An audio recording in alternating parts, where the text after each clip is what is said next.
And whenever we stand at the altar and we're getting married, we don't promise to be faithful to each other until we find somebody who's better. And a person with a serious full-blown addiction really can't get married, for instance. It's wrong.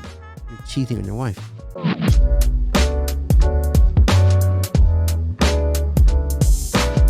Today we have Father Gavan Jennings, a priest of Opus Dei. He's editor to a magazine called Position Papers, which I read very often. You're also contributor to the Call to More platform, an absolutely brilliant contribution to Catholicism in Ireland.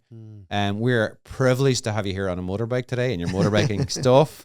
And you have a doctorate in philosophy, and I'm really looking forward to having a chat with you. Great. What about you, Sheena? Yeah. That's what I was just saying earlier. Like, you don't look like a philosopher, and even a priest with your biker gear. My biker gear on. Yeah. Anyway, it was a nice trip coming over, I must say, on the bike. Yeah, it's beautiful out there. Good. Yeah, we were very blessed to live in a very beautiful area of Donegal. It really is. Where are you originally from, Father? Dublin. Okay. Yeah, Dublin all my life. I'm living there now, so I'm still there. I studied in Rome for a couple of years, but then back to Dublin. So let's work there. A wee birdie told me you were a punk rocker at one stage. Is that Rory? It wasn't. I bet you. It actually wasn't. It wasn't actually Rory, but a wee birdie told me nonetheless. It's a small country. It's a very dangerous. I was a bit of a messer as a youth, I suppose. Were you a rebel? I think I still am, actually. Yeah, I was just going to say you totally look like a rocker. But I look back a little bit to kind of, as somebody might say, taking my teenage years very seriously, and being a bit of a rebel. Yeah, and there was things about it that weren't good, but in hindsight, I think a rebellious spirit is a good thing, actually. Yeah, and in a certain sense, I think all the more now, but Catholics have to be in one way or another rebels. We are definitely on the outliers in society at the minute. Yeah. But a funny thing, I don't mind that. In a way, we've always been. The faith will always be a sign of contradiction. So I think we should enjoy to some degree our rebel status. Something. Do you think? Do you think that rebellious nature brought you towards philosophy? Because it comes with curiosity as well. Yeah, definitely it did. Well, even not to talk a whole lot about my youth, but I started off in college studying medicine, and a good friend of mine was studying philosophy and English, and we used to have these long chats. I wasn't enjoying the medicine too much, actually. I shouldn't have done it in the first place, but anyway, we had these long chats, first year university and in college, UCD. And he was sort of giving me the philosophy books he was studying, Socrates, or the last days of Socrates. And I must say, I found it, in a certain sense, it was making up for what had been lacking in my upbringing. I had very pious parents, especially my dad. Good faith at home, we said the rosary and so on. But there wasn't anything really on the side of reason. So it was great, but as a kid growing up, lots of questions and so on. I never disbelieved it, I don't think, but I felt, where's the rationality? And suddenly this good friend of mine giving me Last Days of Socrates and so on, and reading this. Socrates is 500 years before Christ. He's a long time before Christ. And he was saying so much that was very similar to what I'd heard in the faith, but coming at it completely from a rational angle. Made a big impact. So I switched over. I switched over to philosophy, much to the disappointment of not my dad, but my mum. People trying to convince me, stay in medicine. You'll be a pauper. You'll end up a pauper if you shift over to philosophy. But I never looked back. I must say, I never looked back. And I wouldn't have done it without the rebellious streak. I wouldn't have done it because it did take a certain rebelliousness. But a funny thing, my mother was. She knew well the president of UCD at the time, lovely guy, Tom Murphy, and he was a second cousin of hers. So she brought him to the house to try to talk me out of it. So we came in. She gave him a cup of tea, sit down, and she then left us to it. And so Tom Murphy asked me the whole thing. What was I at? And at the end of it, he said, I wish more people would do what you're doing. Wow. He was very nice. And he was genuine about it. Yeah. People that do or are really cut out for an arts degree. I was a novice in arts student, really. Philosophy and English with the other love of English literature, and he said it very clearly. He said, I think he said actually, I wish one of my kids, because I think his kids were studying medicine, but he was saying, I wish one of my kids would do what you're doing. Yeah. It was very nice. Yeah. I never told my mum, but it was very nice. Yeah, and that's actually a problem with medicine, because the points are top points, and it's almost like, okay, this is the best thing you can achieve. Yeah, but there's often not a vocation there. That's right. Yeah, or personality. That's right. Exactly. And exactly, there's, I think some colleges still do interviews, which is a good really idea. good, but a lot of them don't. Yeah. And you end up with these super intelligent people with no bedside manners at all. And who should be doing something else. Who should be. Yeah. And they would be good at something else. Yeah. I should have been weeded out at an early stage. I just got, with no medics in the family. There's no medics on either side. It was just... you had the brains, so therefore I thought you could go, aim high, yeah. Whatever I can get, It was very silly in that sense, but it was great. It was a great journey. I enjoyed it, and I enjoyed it as part of my university experience. But it's true, I think, somebody should have said to me much earlier, look, given your interests and given your strengths and maybe your weaknesses also, medicine is not your thing. Yeah. Arts. It was very clear. There's a lot to be said for career guidance counselors. That's very true. Yeah. So what I'm hearing as well is that you didn't actually break the faith open at home. Is that true or no? That's true. Yeah. I think that's true of a lot of Irish houses. I think it's very standard. I mean, we did say the rosary. We said it every day. And that's a good thing. It's great. But in a certain sense, I suppose especially my dad had a great faith all his life, wonderful faith. And I suppose, he would say it himself. I mean, he didn't get the faith broken down for himself either. He didn't need it in a way, even though he did spend a couple of years in England, and he had to fight to keep his faith there and keep his morals, I suppose, as well. But he would say to me later on, when I kind of came back to the full practice of the faith, that he grew up in a different world, seeing his own children, a big family, 12 kids. But, there's a lot of different experiences of the faith, I suppose, within the 12. And he said to me that really, it was a different world. He, couldn't cope with it really. Mm-hmm. That, he was from Sligo, a very big family also, 3 sisters, nuns, an aunt a nun, a brother a priest, very Catholic, and wonderful people, But when it came to, Dublin in the 1970s, 80s, he couldn't cope with it. And I remember him saying to me, he thought that we were getting it in school. That most of my siblings are older, and he thought that they were all he sent them to as good schools as he could manage, and his presumption was they're getting the faith in school. And I remember him saying to me actually that once he went up to visit one of the schools, my brother, a brother of mine, we all went to different schools, but asking them what they're doing in the religious curriculum that year. And they said, this is 70s, said to him, we're doing Marxism this year. And he had enough sense, he was a good reader, and he had enough sense to know this was crazy. But he didn't feel he could do anything about it. But that was, kind of something I think he found very disappointing, distressing, his own children, that he wouldn't have felt that he had the wherewithal to give us. He did give us religious books, actually, Fatima, little books on Fatima and so on. So he tried very hard. But, coming up against, the atmosphere of South Dublin, 1970s, 1980s, that was, it was too big a challenge. If you like. And Marx himself was articulate. He was a philosopher.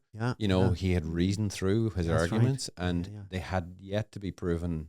That's right. That they were a failure. Yeah. And so it's hard to argue against them if you're a 17-year-old who's hearing this stuff for the first time. Yeah. And it sounds really attractive as well. Yeah, of course. And if you're idealistic. Yeah. And then not to mention going to college. Most of the girls went to college, and that's fantastic that that they would go. He was able to send them. Yeah. But again, when I went there, I felt certainly that good Catholics walking in the door of college within a week, they'd made sure that their faith was very hidden. The atmosphere, Yeah, in the 80s. I went to college in 85. But the atmosphere, was, your faith is an embarrassment, really. Mm-hmm. And you just keep it under wraps. Wow. If Two- not, and eventually lose it, of course. Yeah. Two questions for you. Mm. First question is, where do you come in the 12? Number 11. Number 11. Ultimately. Wow. Yeah, wow. way down So there. you're on the spoiled end of things. That's right. Yeah. And Or then beaten up multiple times.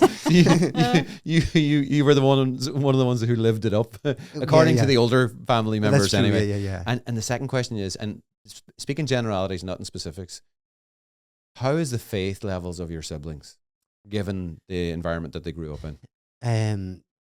Yeah, it's a good question. Some of them have lost it completely.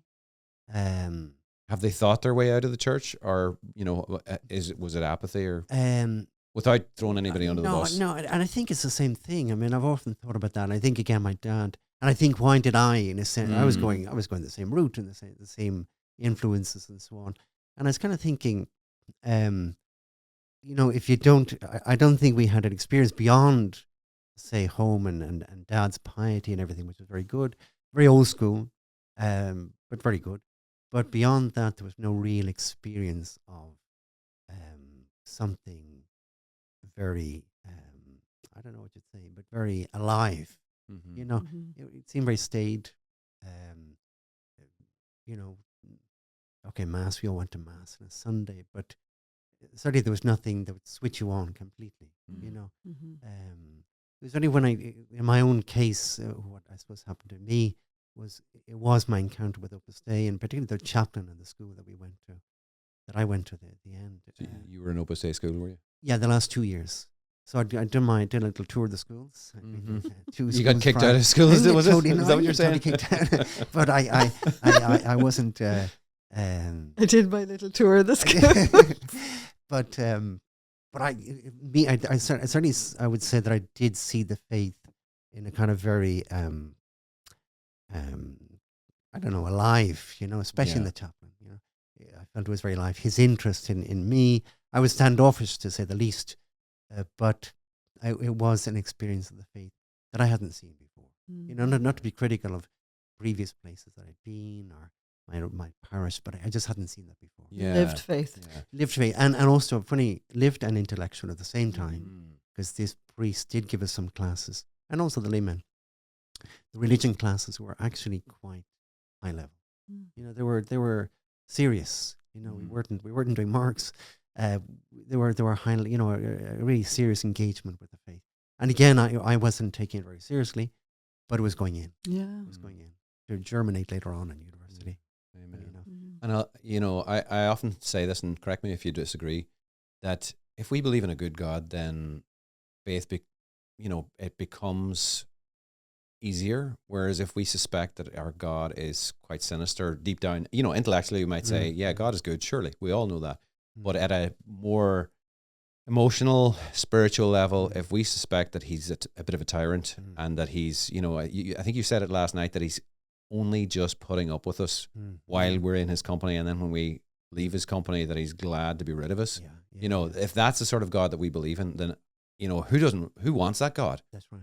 Let's reject that. Let's reject that notion. But if we haven't heard that, and that's lurking deep within us, which I think it's actually, John 10:10, the enemy comes only to steal, kill, and destroy. Only. He doesn't do anything else other than to steal, kill, and destroy. And if he can destroy our faith through sowing seeds of doubt that in God's goodness, then he will do that. And I have come that they may have life to the full, abundance, life in abundance. And it's like Jesus is the opposite of that, and he wants to give us, like you're on a motorbike, life in abundance, and you're not afraid to sit here in front of a microphone and a camera with a Motorbikes uniform on, and thank you for that, because I think it's really important for us as Catholics to actually enjoy the things of life as well as the things of eternal life. Yeah, that's. I mean, you're completely right, and I think even I would say, growing up, the experience of the faith, it was there, but a bit sad. Yeah. Or as another person put it, actually, a guy who writes in the position papers, very good. James Bradshaw is a great writer. I read him. Yeah, he's very good. Yeah. But one of the things he's very good in his analysis of Catholicism in the past in Ireland, and he says, that it was very good but hard to love. which is an interesting thing, you know, that there was a sense of, Vincent Toomey also says this, Professor Dr. Father Vincent Toomey, he talks about the lack of festivity in I suppose Irish Catholicism in a way, you know, it's a little bit sad, you know, and maybe it is to do with our vision of God, maybe a little bit stern, a little bit, you know, Jansenistic almost. maybe Jansenist, yeah, and also, you know, kind of fun is somehow wrong. Yeah. Yeah. You know, we're Catholics are not meant to have fun. Yeah. And again, I encountered this, you know, meeting Opus Dei, meeting young guys from abroad, in Spain and Italy, and even going little kind of little, whatever you call them, seminars or things that we'd have abroad, and meeting these young guys. And one thing that really struck me is that they were having a lot of fun. These are guys going to mass every day, saying the rosary every day, doing times of prayer every day, and yet they were this idea of fully alive. They really were alive, you know, different personalities, different interests, and so on. But you know, there was a kind of an experience of the faith that was new. Well, it was new to me, that's for sure. But I think you're dead right, and people have to see that Catholicism is not, you know, become a Catholic and that's the end of all your fun. You know, it's the beginning, and even the idea of, you know, kind of sowing your wild oats and doing things wrong. I think, as say Ireland is doing now, and then what people realize is this is not a path to happiness. You know, it's actually a path to deep unhappiness. And that's when people start, you know, prodigal son, they start saying, you know, they come to themselves, come to their senses, and they start thinking, where's real happiness? You know, and that's only with a God who loves us. And then a community, you know, of Christians, a community that's a real, genuine community. You just don't find it anywhere else, you know. So I think that's, anyway, it's something that we have to, I think we're getting there. I think that's happening more and more in Ireland. Young groups and communities, and for Opus Dei, I think it's there maybe more than in the past. Definitely. I think, Yeah. And it's as the world gets deeper entrenched in its own ideologies, it becomes more apparent to young people that this isn't the way that, you know, if I take and I compare my friends who are living the life that the world has to offer, and I compare that with my faith friends who aren't, they're living the way that God, you know, is not prescribing, but he's giving us this gift of life to abundance. That's right. Yeah. If I take the two and I compare, well, you know, which do I want? I'm going to take this here. Exactly. And does it come with strings attached? Apparently it does. Yeah. But they seem to be really happy. That's right. You know, I might have to give up some things that I'm attached to, Yeah. but I'm also being held back the things that I'm attached to. And I it's that process of letting go. Yeah. Yeah, it's the things that we're attached to, though, that ultimately lead us away from happiness. Yeah. They're like drag us down. And That's right. Yeah. Yeah. And people, in a certain sense, younger people, and I would say I did it myself, you know, if you know, sometimes people say to me, you know, I'm doing such and such a thing, you know, an immoral action, you know, and I sometimes say or hint, if that genuinely makes you happy, hallelujah, because it doesn't. You know what I mean? If that you genuinely find happiness in taking drugs, whatever it is, or abusing alcohol, if you find genuine happiness, well, then that's the way to go. Because I know they're not finding genuine happiness, and they know it. And they wouldn't be coming to talk to you about it if Well, they that's were. true. Exactly. Yeah. So, I mean, you know, God wants us happy. A little point that Saint Josemaria makes, which I think is very rich. The happiness of heaven is for those who know how to be happy on earth. It's a very good point. You know, it's not a question of, you know, heaven is the happiness for all those who had a gloomy, sad life now, you know, and you paid for happiness hereafter by not being happy on earth. Well, that's the opposite, really. You know, the happiness of heaven. This world should be, with its sufferings and crosses, which are inescapable, and are not even a source of sadness. You know, but we Catholics should be the happiest people that people know. You know, and that they should be looking at us and saying, well, you know, what makes that person happy? Yeah. And Father Gary Lagrange, I don't know if you've ever read. Yeah. So he talks exactly about that in the what's the name of the book? The Three Conversions. Yeah. And he talks about how, like, the kingdom of God is implanted in us as a seed at baptism. And just like an acorn tree, or an oak tree, the acorn is of the same nature as the oak. So that seed is the seed of eternal life. So very we nice. already have it now. Yeah, exactly. And our whole path Mm. is to mature, to like the tree, to grow into the Yeah. divine nature Yeah. until we become. That's very nice. Oh, It's very I good. just thought it was great. It's very true. Yeah. And even this idea, like that between here and heaven, it's not that there has to be a dramatic change, you know. And that's why I suppose the saint is the person who you could imagine being with for all eternity. You know what I mean? Because that's part of the joy of heaven, that person, you know. So people kind of think that, you know, they don't make the connection between the happiness of heaven, the fullness of our personality and character and virtues and everything in heaven, but they're already beginning now. Yeah. You know, this is an antechamber with the cross and everything, but this is an antechamber to heaven. It should be, you know. Mhm. Amen. What is natural law? What is natural law? Yeah, natural law is God's plan in things and in people. You know, his plan is there, obviously prior to revelation and everything. For the moment of creation, God's plan is already there in the nature of things. You know, everything's got its nature, which is really the divine design from creation, however creation took place. But everything has the way God has meant it to be, which is very good. As you know, in Genesis, you hear that God thought it was good, and it was good. Everything is really super good, you know. Yeah. And so God's law, eternal law, is in all these things, and then in ourselves, obviously as human beings, the way we should be. And then revelation comes afterwards, and obviously revelation then helps you understand that in a much, much deeper way, but it's already there. Mhm. And I suppose, yeah, maybe to some degree, it's something that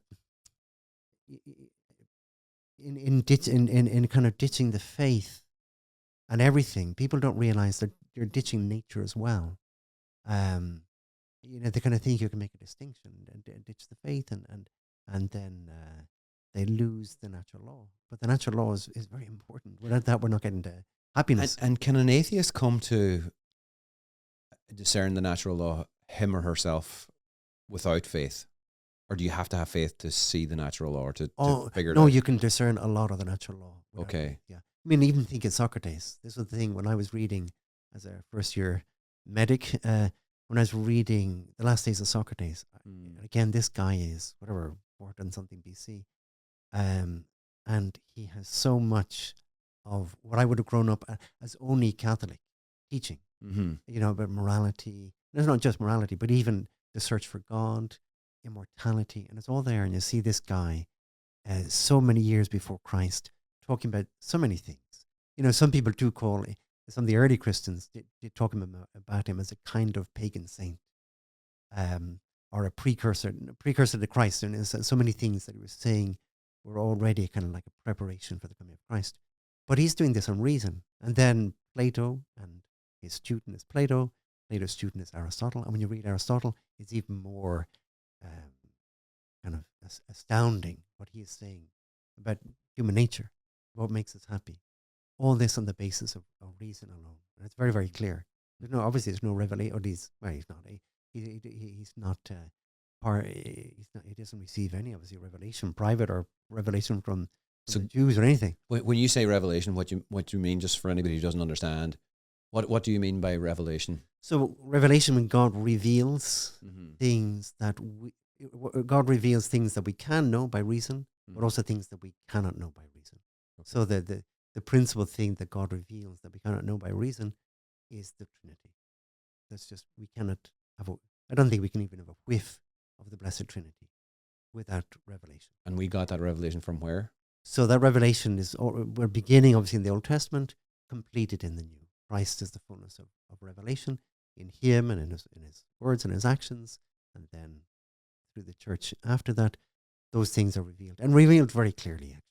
Obviously, they have to be thought out a little bit by the early fathers of the church, but that is revelation, which, I don't know if you can say most, or I don't know, but a good part of it is completely above reason. Even the nature of God himself. For example, that God is love. You know, Socrates and Plato and Aristotle would talk about God as the perfect goodness in some way, But they've no real sense, or certainly Aristotle has no real sense that he's personal, the personal God, that he loves us. So I remember actually Aristotle even thinks that God doesn't know that we exist. Funny enough, if I have that correctly, and that if he did, he wouldn't be bothered anyway, because the way Aristotle puts it is God is self-thinking thought. He has to think about the highest thing. He contemplates the highest thing that there is to contemplate, because that's the highest thing a mind can do. The highest thing to contemplate is himself. So he's just thinking about himself. It sounds very Narcissistic. Narcissistic, really. That's all he's saying, contemplating the most wonderful thing there is to contemplate himself. He's obviously no notion of the Trinity. So we don't really fit in.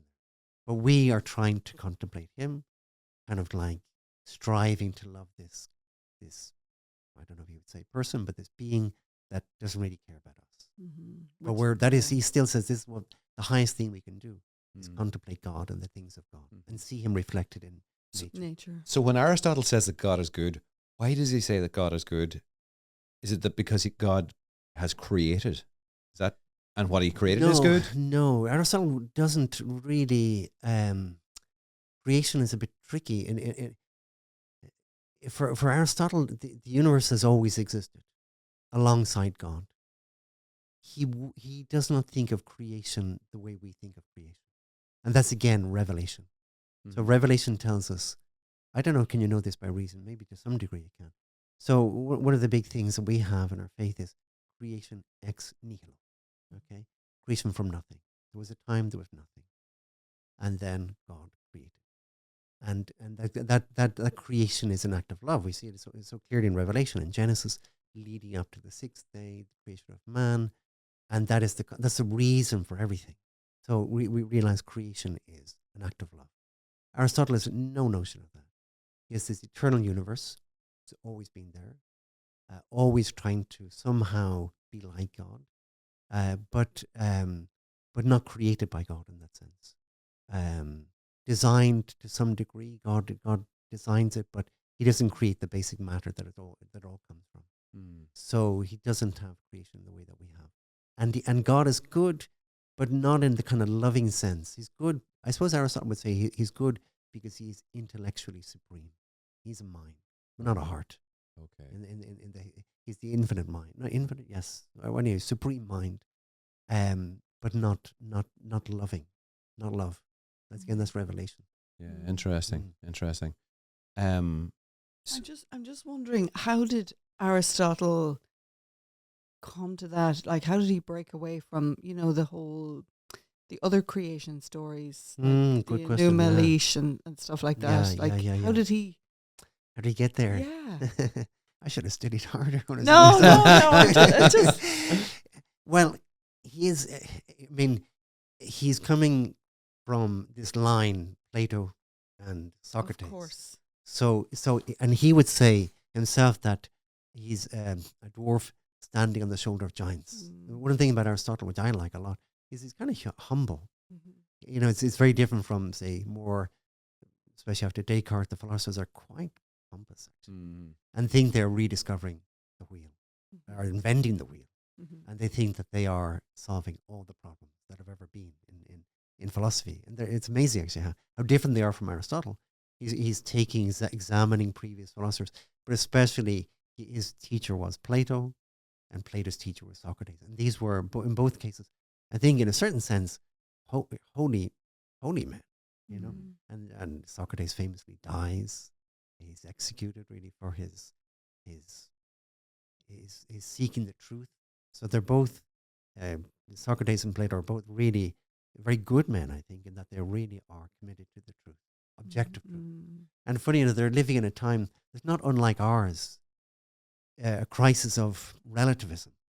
So that there was what they call the sophists. The sophists were these kind of pseudo philosophers who were going around, and their basic idea was, man is the measure of all things. And man is the measure of truth. Truth is whatever you want. Gosh, does that sound like does that today? Does that sound very relevant? Yeah. It's very and truth is whatever suits you best. Yeah. So truth is whatever will get you power. Very little sense of objective truth. Socrates, then, his whole mission, you could say, is bringing people back to the sense of there is an objective truth. That's his whole mission. And he dies essentially for that. Plato is a pupil of his, very much inspired, not just intellectually, but I suppose personally by such a wonderful man, really. Plato continues that same quest and brings it to a different level completely. And then Aristotle, pupil of Plato. But they're three very good men, And in a sense, it's the link between the intellect and the heart. That if the heart is not good, it only goes so far in the seeking of truth. Because your heart will be saying, I don't want to go there. Even maybe the idea of the existence of God. If a person living a very bad life, I don't really, and it is going to suit me. It doesn't suit me to think that there is a God. But I think there were three very good men. And again, when you read Aristotle, it's stunning the clarity of his mind, the things that he sees, and again, which are so in harmony with the faith afterwards. Yeah, which is really incredible in that if there are people here listening to this podcast or watching this podcast who are new to the faith or, are discerning or, maybe have rejected the God that we would reject ourselves because, who wants to believe in a God that is a bit of a tyrant? If there are people who are listening to this, it's good to know that we have truth on our sides, that there is such a thing as objective truth, first of all, and then that when we discover it, that it aligns with the faith that God has revealed to Christianity. Yeah, that's key. That's key. And again, this is the thing, thinking back to college and seeing this firsthand. People, I knew had good faith kind of a week before they went into college, and then a week later, it was completely on hold or on ice. It was completely disappeared because they were just very embarrassed. And I felt very fortunate that I was studying philosophy, because then by that stage I had a spiritual director. I was reading Catholic writers, Catholic philosophers, and so on, and I felt I had nothing to be embarrassed about, nothing to be ashamed about. Good for you. So, and I think that's very important, that especially in an atmosphere like a college, that otherwise Catholics will feel embarrassed by their faith. That this it looks like a whole load of stories for children. If if they haven't, if the level of their faith is kind of proper to a 12-year-old, and they're in there, 18-year-old, 19-year-olds studying, cutting edge science or cutting edge philosophy, whatever it is, and their faith, is that of a little child in the bad sense, of course, it sets up a term of tension. But if you study your faith properly and get help with it, and these writers, there's so many good Catholic writers, that not to feel superior, but maybe a little bit superior, that you see, well, there's nothing to be embarrassed about in our faith. Rather, quite the contrary, you're going to have to tone it down because, we've got so much to be proud about, intellectually speaking, in our faith. It's just ultimately a lack of knowledge. It's a big part of it. Yeah, it is. And we haven't flexed the muscles where we've had to defend our faith. And then we get to a point where we have to defend our faith and our muscles have atrophied. Right. They're just not there. That's right. Because we haven't had to do it up to this point. That's and we, like if you look at, you could say this about England or America. Somehow America, there's a stronger faith in my experience of the faith there, because they, in my view, they have had to defend their faith amongst, a whole marketplace of ideas in terms of faith. Here we were all Catholic and we didn't have to defend ourselves, against the born agains might have come around, but they were ridiculous anyway. Nobody took them seriously. And it's so true. And now we've more in common with the born agains than we do with most Catholics. I remember hearing John Waters saying about his schooling. I think it was Christian Brothers in Roscommon, and he, as a teen, if I remember correctly, that when he was a teenager in school, again, maybe a bit of a rebel and maybe a bit hard going for his teachers, but he asked questions, and I'm sure he was, a very bright student. And that at one point he was asking questions about, maybe it was a Christian brother in religion class, and the brother just said, "Waters, shut up." Okay. And that seemed to be, just take it, don't question. And I contrast with the religion classes I had, actually, for the last 2 years of school, where we were really feeding, that we were curious. And maybe the questions were a bit smart, alecky at times, but we were feeding the mind. It was very important. It is, and it's so true. And it's something that Father Vincent Toomey said a lot, about Irish Catholicism. Unfortunately, in the past, he had a very anti-intellectual strain, and that he didn't really need. Everybody was Catholic, 97% practicing Catholic, you didn't need apologetics. You didn't need to defend your faith. And that was, in a sense, okay, great. In another sense, very damaging. Because not only that you engage in your faith intellectually in order to defend it, but, what is it? To know your God. Well, exactly, yeah. And fides querens intellectum. The more faith you have, the more you want to understand it. Just like getting to know a person. You love them, but you want to know them better. So it's not just for the apologetics. It's that basic instinct, the desire to know, it's one of the 4 basic instincts you were talking about earlier. What are the 4 basic No, just before you go on there, like that's one of the things that the doctors of the church have written about, that the more faith you have, the easier it is for you to understand who God is. So because like in the beginning, it just seems like insurmountable. But the more time we spend in prayer, the more open our minds become to knowing and learning. Yeah, the faith and reason. There's that great little document, actually, of John Paul II, which I would recommend people to read. Faith and Reason, Fides et Ratio. A wonderful little document from around, I don't know, about the year 2000. But he's talking about that, the faith and reason. It begins off, these are the two wings. Yeah, the 2 wings. And a beautiful document. And that idea that mankind from the beginning has been searching, and it's searching in philosophy, in literature, all these things, and art, searching for God. And it's the same search as then faith coming along. It's not like a completely different thing. These 2 things go very much together. And there is a danger. There is this danger of separating them and going all faith, fideism, or all reason, rationalism, and both end up very, very lame. But the thing about Catholicism in particular is that it's from the very beginning, Catholicism, it has merged these 2. It didn't have. Ratzinger points that the Christians at the very beginning went towards Greek philosophy, whereas other kind of religions of the time would have felt this as an enemy, and the mystery religions, and they didn't engage with philosophy at all, maybe frightened of it and so on. But Christianity from the very beginning saw, here is something wonderful. Plato, Aristotle, this is mind to mind.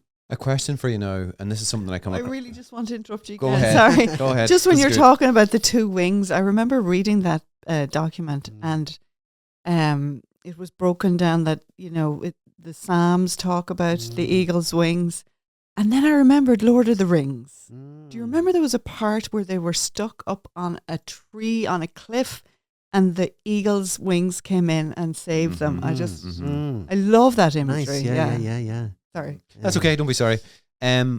Something that happens when I have conversations with people about faith, and one of the pithy things that people say to reject the faith and just move on in conversation is, look, all religions are just the same. It depends on where you're born and when you're born, as to what religion you're born into. And, there's no difference between them. What would you say to, from a philosophy perspective, to that argument? Well, it's a good point. It's true. If I hadn't been born in Ireland, and you could be a Muslim. I'd be a Muslim, yeah. And if I'd been born in Saudi Arabia, I'm sure I'd be a Muslim. Would you be a good Muslim? Well, that's the question. We have to, wherever you are, you have to be the best, within your lights. That's what everybody has to try. And there are good Muslims and there are bad ones. So are you telling me as a Catholic priest that if somebody's born a Muslim, they don't have to become Catholic? Not if there's no way to it. If they don't know. If they don't know. Yeah. So there's that famous point in the Catechism. In the Catechism, yeah. But there's 2 versions of it. Yeah, exactly. It's a tricky part. Tell us the versions. So the first version, the very first edition of the Catechism, when it came out, it says, all those who don't know the faith, this is not a verbatim, but seek God, or seek the truth, follow their conscience, basically was the phrase, they go to heaven. The second edition, they made about 30 corrections or so. And they corrected a very simple correction. They said, those who follow their conscience can or may go. It toned it down. So because we don't get to heaven it's a complicated one, but we don't go to heaven just by following our conscience. But obviously we don't follow our conscience, we're not going to heaven. So conscience alone is not going to get us in heaven. We need grace, in other words. So otherwise we'd be Pelagians. We'd be saying you get to heaven under your own steam. Nobody gets to heaven under their own steam. But certainly you can get to hell under your own steam, by not following conscience, which is, at least according to your lights, do this, don't do that, which everybody has.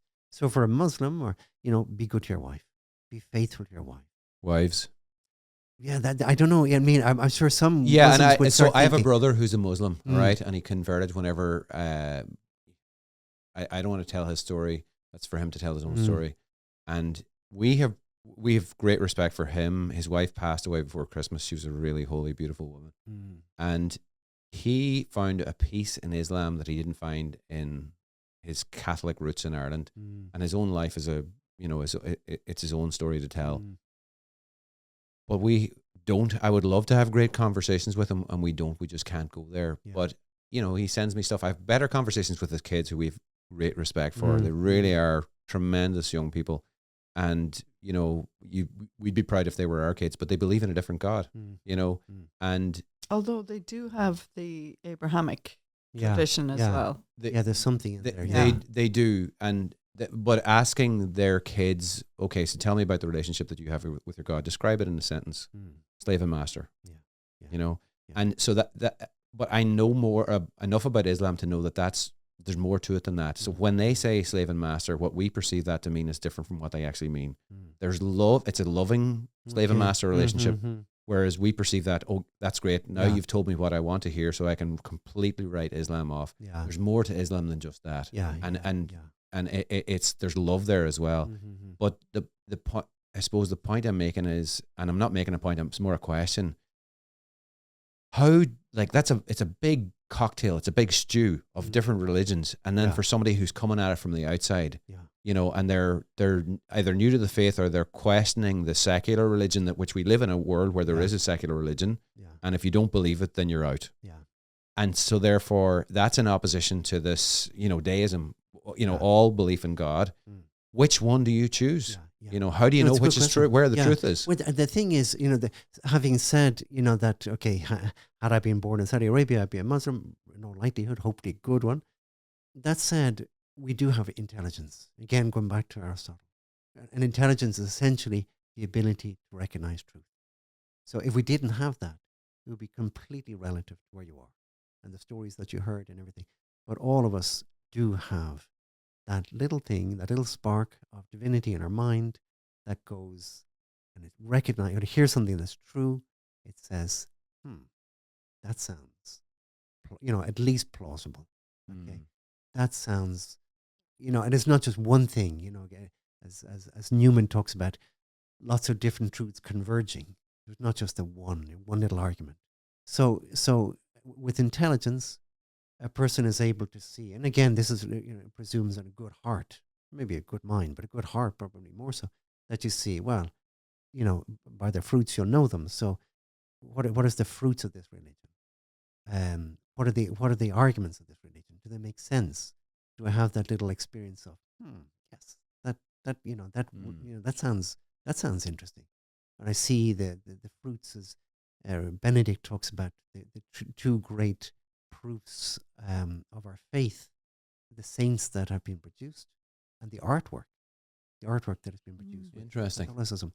So you see, they're true. The saints are the greatest fruit of our faith, and the artwork is kind of parallel, in a certain sense, paralleling that.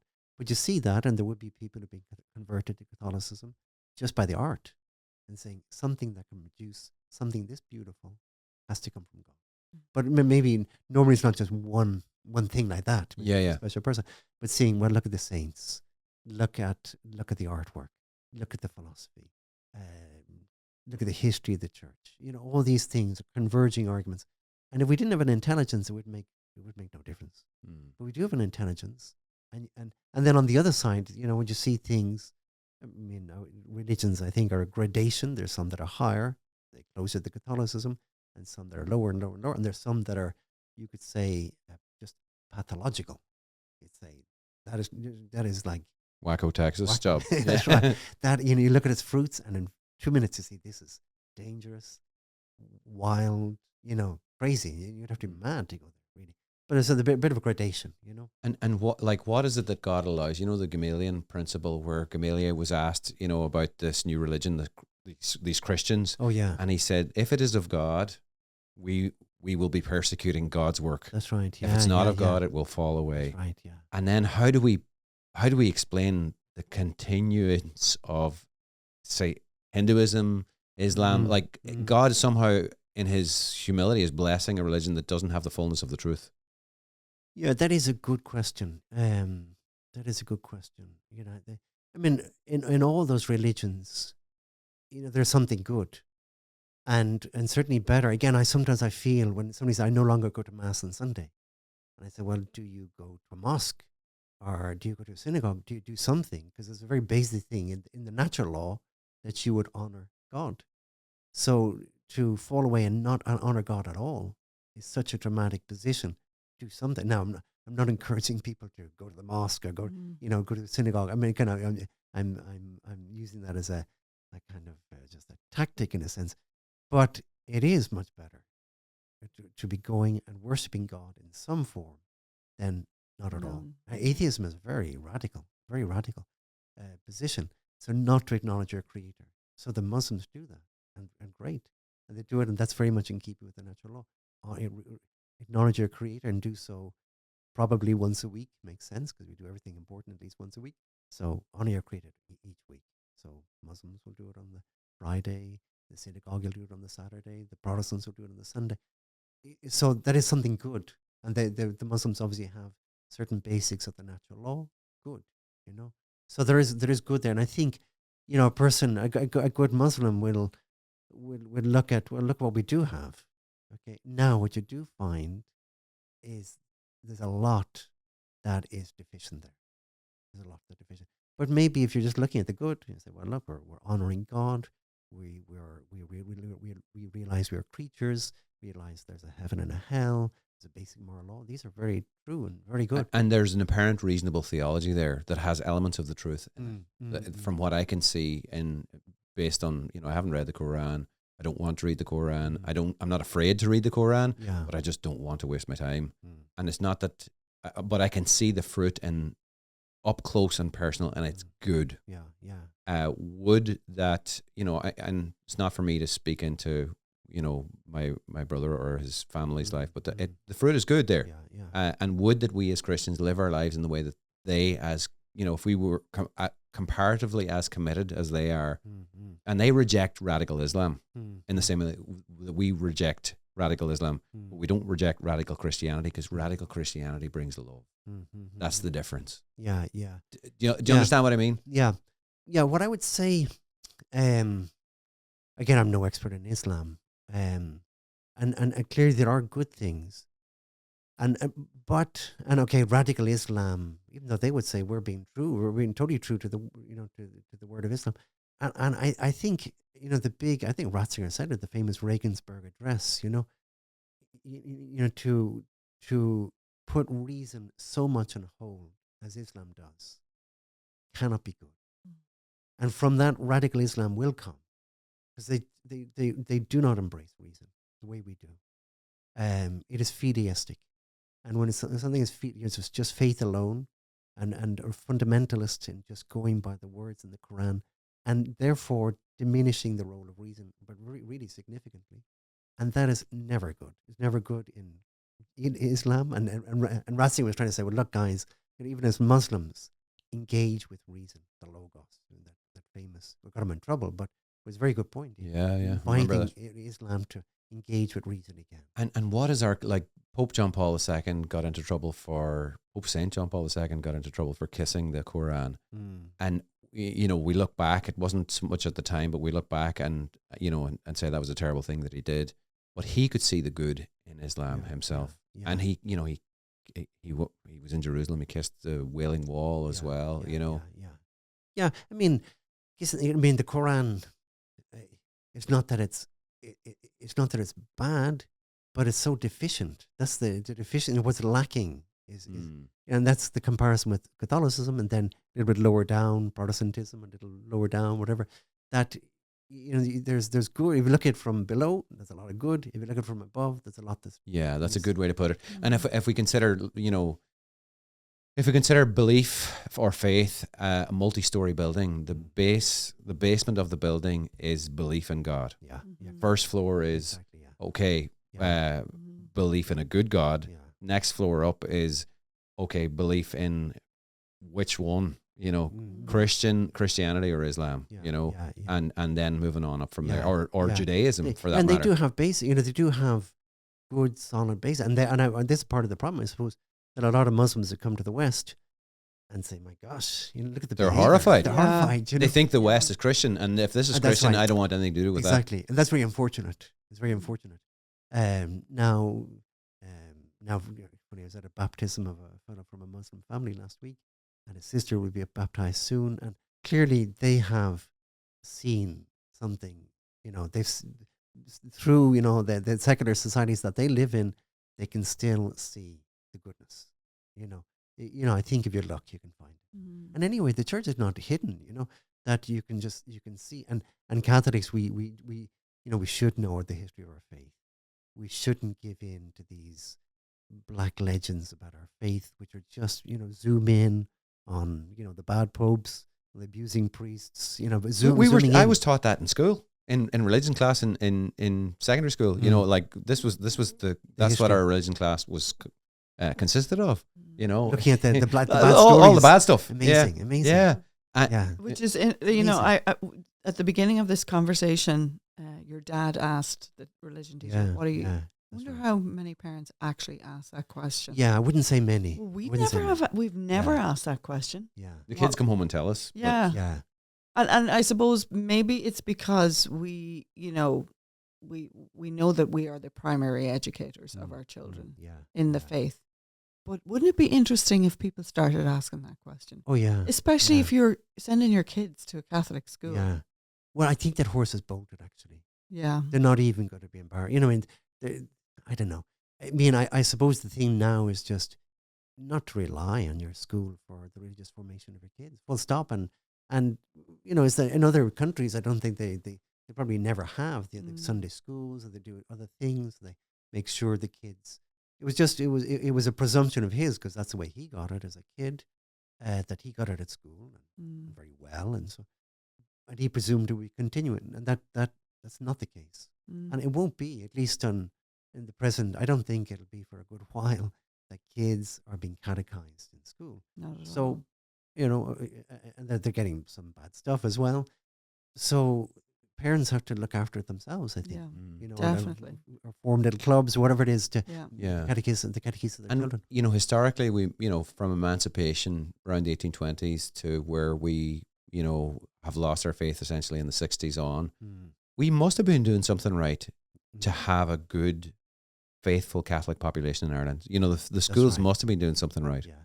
It might not. It doesn't have to be perfect, but it had to be pretty good. Yeah, there must have been good catechesis, happening there. Yeah, and I don't know, in homes, but there's something was done to pass on the faith. But again, I suppose the landscape changed so much in the 60s, 70s, that whatever was being done, I suppose, was still being done, but it wasn't up to the challenge anymore. What was coming down, media, and I think again, as a kid growing up, you're so influenced by your peers. They're the only people you listen to. We were talking to Paddy the Digger Man earlier on, and we're here to talk about. So we have a guy working on our garden outside, and his name is Paddy, and he's driving a digger. And there's more wisdom in that man than I think there is in me. But how would you make the distinction between common sense and natural law? Are they the same thing, or are they different? No, common sense is common sense is a basic intellectual grasp of things that you'd expect every normal adult to have. Basic grasp, and things that we would know. We'd say that's common sense. You didn't really need to be taught it. It's something that's kind of intuitive, and the basic principles of the natural law or the moral law are in there. I would say the 10 Commandments should be kind of common sense. Without having to be taught the 10 Commandments, you would nearly know that that's something you shouldn't. For instance, you shouldn't kill people. That's right. You shouldn't have an affair with somebody else's wife. Yeah. Stealing, and a kid will lying. Even lying. Yeah, and a kid, it's funny. As a confessor, when you're hearing confession, little kids come in and they confess things. You realize they've never been told that that's a sin. not in a bad way. It's just like this comes up that it's something they're ashamed of. It's not like I'm ashamed of this because I was taught that this is wrong. I know it's wrong. Okay. It's funny, like a little 10-year-old. I know, he knows it's wrong. You're gonna say, there's the natural law. Mhm. There's and it hasn't been deformed. He doesn't have parents telling him to, go out to do a day's, pickpocketing or something. So he's, it hasn't been deformed him. He's got a normal development. And the basic tenets of the 10 Commandments are common sense. Mm. Now, they get tricky when you dig down and moral issues that are more complicated, and that's where you need your moral theologians and so on, and the guys of the church. But the 10 Commandments are common sense, really. Yeah. And what's the difference between common sense then and practical wisdom as a offshoot of prudence? Because they're kind of similar, right? Yeah, well, practical wisdom, I mean, it is that. I mean, it's essentially the same thing. Common sense, when you're talking about, so common sense is that level of grasping the truth in morality or in reality, not to realize, solid things are solid, and the basic things in reality around us. If you didn't know that, there's something lacking, or your person is very stupid, there's no common sense. You're kind of amazed. How could they do that?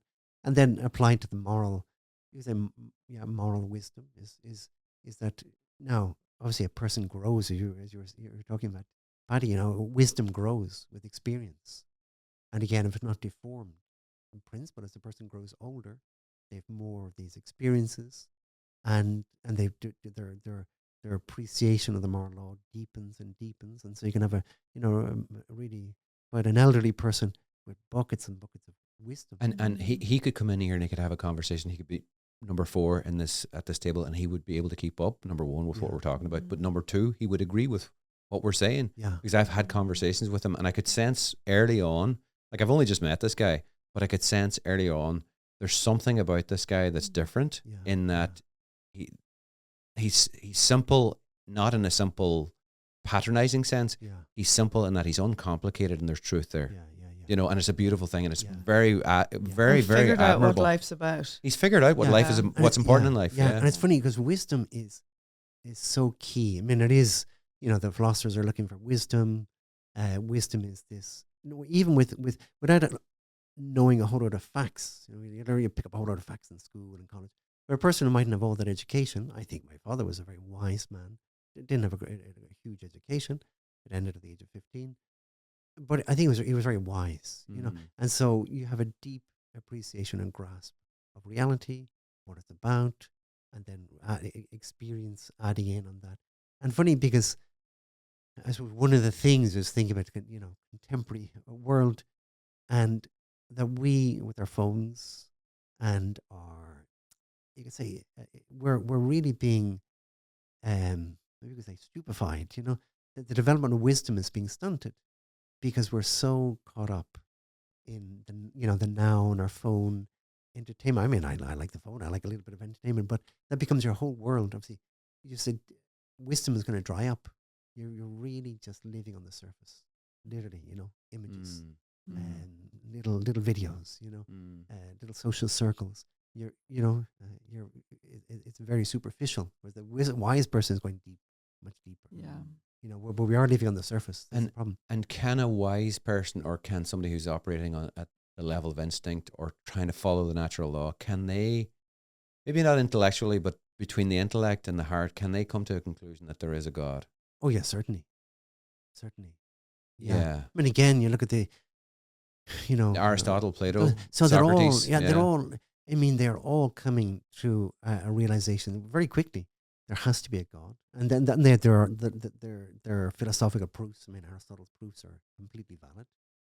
Essentially, looking at creation, you wouldn't call it creation, perhaps, but what's called the contingency of things. In other words, nothing explains itself. Mm-hmm. Nothing, and just everything. I now understand that for the first time ever. I'm like, that's just the same as the first mover. That's it. But exactly.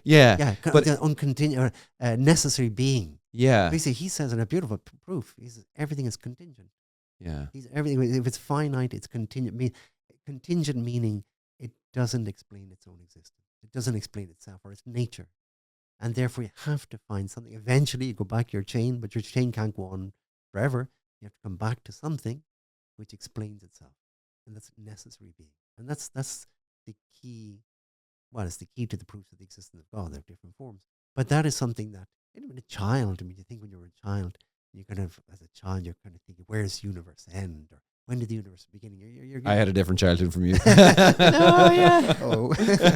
But go on anyway. But these are, these are those kind of questions, necessity and contingency, uncreated being and created being, But that is not, you don't need revelation for that. Even St. Paul, the fool is said in his heart, there is no God. He's giving about the pagans who are unbelievers. Not all pagans, the pagans are non-Christians, but not all of them didn't believe in God. But St. Paul is calling them fools. They should know by the world around them that there is a God. And I do think that what you've just said, we are so caught up in living our lives, and we've tried to bend reality to suit our lifestyle. There are certain things about our lifestyle that we like. There are certain lifestyles that are in society that we would like, through a false compassion, to promote. For example, homosexuality, the pride and that ideology. And let's not be afraid to go there. We all have a compassion. I have friends who are gay, and we all have a sense of compassion that we want them to flourish. But the way that we want them to flourish is different from the way that God wants them to flourish. And God wants them to flourish as well. Yeah. And how can we reconcile that with natural law and divine blessing, as opposed to let's look at it like this: divine blessing. Are you kicking me under the table, Sheena? I'm not. No, I'm questioning why would our version of wanting them to flourish be different from God's version of wanting them to flourish? Exactly. But what I'm saying is, we have a false compassion in that we have a sense that we want them to be happy. Therefore, in order for somebody to be happy, we have to let them do what they want and what they think will make them happy. And like for me, for example, it doesn't have to be homosexuality. Let's just take anything at all. Let's say I think that in order for me to be happy, I have to cheat on my taxes and not pay my taxes so I can get a bigger house and a bigger car. I'm going to be really happy. Whereas I know from personal experience that when I do that, or when I've done that, it hasn't made me happy. And in fact, it's actually made me quite miserable. The thing that I get because I'm not paying my taxes, it doesn't fill the void that's in there. And I'm not saying paying taxes is going to make you happy, but following God's law and putting him in the first place is what will make us happy. And he has laid down these precepts in order to bless us. But how does that fit in with the natural law? Back to Aristotle, he puts it very, very well. Puts it very kind of simply, really, that we all seek happiness, and that's right. We all see, and for him, happiness. He uses a particular word, which is not just kind of happy. I'm feeling happy, I'm in a good mood, but flourishing. So and he's a very good observer of nature, and he says everything should flourish. Everything is made to flourish. The acorn seed is made to become the oak tree. It flourishes. It reaches its fulfillment, and so everything in nature is made to reach its fulfillment. Human beings are no different. We should reach our flourishing, okay? Which is, you could say, equal to flourishing or happiness. That's when we're happy, when we're flourishing. You could say flourishing physically, flourishing psychologically, emotionally, intellectually, spiritually. So that's going to be our But how do we get there? Let's talk about human sexuality. So the parts fit, right? For want of being less crude, the parts fit in a heterosexual situation. Can we conclude, therefore, that through natural law, that is a good? And therefore, and therefore homosexuality, is not a good because the parts don't fit. I'm being super crude. No, I think you'd have to go back a little bit more. That sounds a little bit just too physical. Even though I think it's true, but I think you have to go back a bit further. And this idea that, and Aristotle, the seeds are there with Aristotle and then developed by the church over years. But essentially, that our nature is, we flourish. Human beings flourish in giving ourselves. Okay, this self-giving. Now, me as a celibate male, myself. You're giving up your whole life. Yeah, so that's my not that it's much more difficult. It might be easier than a married life. You know, some people, oh, that's very difficult. No, not necessarily, actually. But my vocation, like anybody's vocation, is to give themselves. Okay, and that is very much in keeping. Ultimately, say what Aristotle sees, our flourishing, the human flourishing, is self-giving. When we go the opposite direction, selfishness, due to some vice or other, as you put it, vice of intemperance, vice of greed, or vice of sensuality, that is working against that capacity to give ourselves. What okay, I don't want to pick apart what you're saying, but I'm putting myself in the place of a person who's listening to this, and they're trying to make sense of this from a secular perspective. But what we've done is we've jumped to a moral judgment and said that the vice of, put X wherever it is, like, can we come to so we're assuming that homosexual relations aren't self-giving, or fornication isn't self-giving. Yeah, you know, I mean, in that sense, I wouldn't make too much of a distinction between not homosexuality but homosexual actions and any other actions in the sexual sphere which are not ordered to giving life. Yeah, there has to be life-giving, and self-giving of the gift. So sexuality, I mean, not to pick on the poor homosexuals, any sexual activity. This is a church of teaching, and again, even Aristotle, I'm sure, if he's sitting here, which would be great, he agrees completely. Any action, in the sexual sphere, if we look at it and see what is supposed to be happening there, and the fitting, and then the complementarity between the male and female are made in some way to give themselves to each other. Okay. And sexual activity where we seek the pleasure that comes in that giving, but without the giving. Now, whether that's pornography or masturbation or adultery or homosexual acts, they're all... Or fornication, which is sex outside of marriage. Exactly. Yeah. All those things. They're wrong for the exact same reason. Maybe some are worse than others, but they're all wrong for the exact same reason. Or contraception. Yeah. How can we come to the conclusion that contraception is wrong from a natural law perspective? Well, again, it's the same thing, that the sexual act, if you look at it, and again, this is not revelation. And that's important. This is something that, it's funny because Chinese people, I mean, this sounds maybe a bit blunt, but a Chinese girl, I remember talking to a Chinese girl, and she said, in my country, men have to pay to get what they're doing here. What does that mean? They go pay for sex? Yeah, prostitution. Wow. They get it free here. In my country, they have to pay. Oh my Now, she's coming from pagan China, looking at Ireland, this is about 15 years ago, but saying, my gosh, the men don't have to pay, But she was seeing that what they were doing here, the kind of the casual sex, was essentially just what she was seeing was prostitution back in China. The only thing was they didn't have to pay here. If you have an idea. Yeah. So did she think it was wrong here? Well, she thought it was wrong. She was surprised. Yeah. She was horrified. Yeah. Now, would she consider it to be wrong in China, having prostitution? I presume so. I mean, obviously something shameful about it. But she was no more a Christian. But she became a Christian. But she was a bit of a fan of Marx at the same time. But so it's not. This is not a question of revelation. Revelation makes it clearer. This is the natural law. And so many societies, again, like the Chinese traditional societies, they haven't got everything right. But typically, they would, certain sexual activity, which is like typically, an obvious one is marital infidelity. I mean, most societies would see that on the basis of common sense, common wisdom. Yeah. That is wrong. You're cheating on your wife. Yeah. And whenever we stand at the altar and we're getting married, we don't promise to be faithful to each other until we find somebody who's better. Yeah, of course. We know instinctively through natural law that we make a promise for life. Yeah. And we also know that we make it for, if our circumstances change, either of our circumstances change. Yeah. Well, Sheena, you're looking at me. Am I getting... No, I'm not. I would love to, if we have time, to kind of just go into that whole reasoning of why, and without revelation, I suppose, I don't think a lot of people understand why and where church teaching has come from. Yeah. Why contraception's not okay. Yeah. Why, if the sexual act is enacted without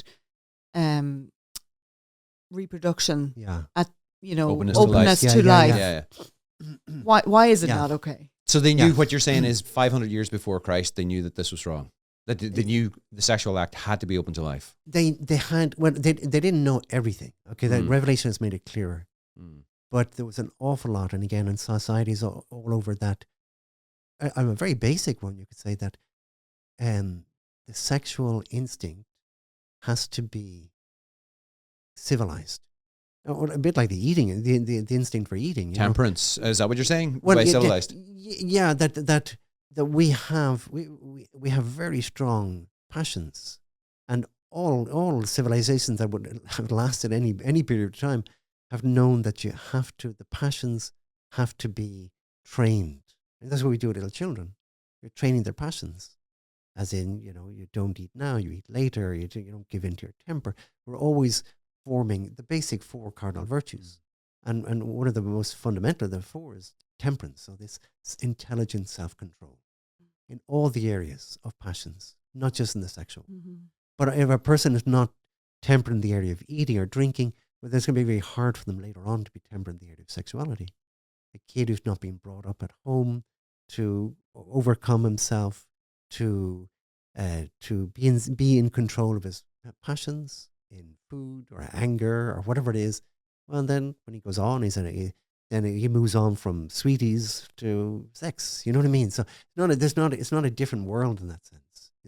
It's the same fundamental virtues in the person. And the same thing happens if you're selfish as a little kid. Well, you can't really have friends. If you're real, you're a little monster essentially. It's just you, your sweets, your toys. You cannot share with others, and you probably won't have a whole lot of friends. But then you go on 15 years, you're 21 years old, and you've replaced the sweets and the sweeties and the toys with the sexual pleasure, and it's obviously a huge, a very strong pleasure attached to sexual activity.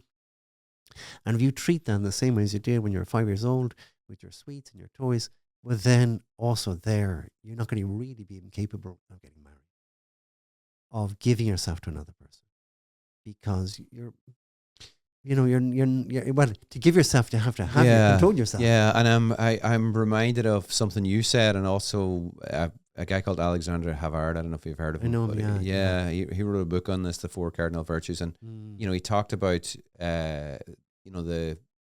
that the philosophers realized that we needed these virtues in order to live a good life. Yeah. And if we didn't have these virtues, we couldn't live a good life. Of course not. And I actually think that as a society, we have discarded those virtues. Temperance, for instance, both in the sexual realm and in the realm of, eating, consuming, drinking, whatever. And it's something we all struggle in different areas. And, Sheena and myself were just saying we had 3 glasses of wine last night. We should have had 2. And, it's just like that was intemperate. Yeah. For us, it was intemperate. Yeah. And it's we're constantly struggling. I'm struggling with that. Yeah. Everybody has their struggles or whatever.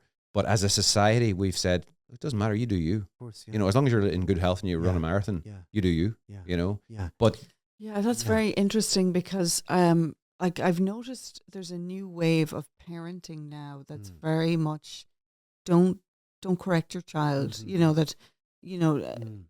Talk to them and bring them along and be gentle, which is good, But if you're not actually teaching temperate ways, no, you're actually doing them a disservice. Incredible. Yeah, it's funny, even going back to our Greeks, one of the key words for the Greeks was this word paideia, which means formation. And they saw themselves as a society that formed their young. And they very consciously, and so the paideia was a big deal. So you form young people, and not just like in teaching them facts and so on, but that you're molding the character. Yeah. Because otherwise, what you do see later on, if a person's not formed in that way, and this in principle is completely independent, or can be completely independent of the faith. You don't require require revelation, and this is part of the problem in Ireland, that we've thrown the baby out with the bathwater. Because we're liberated from all that.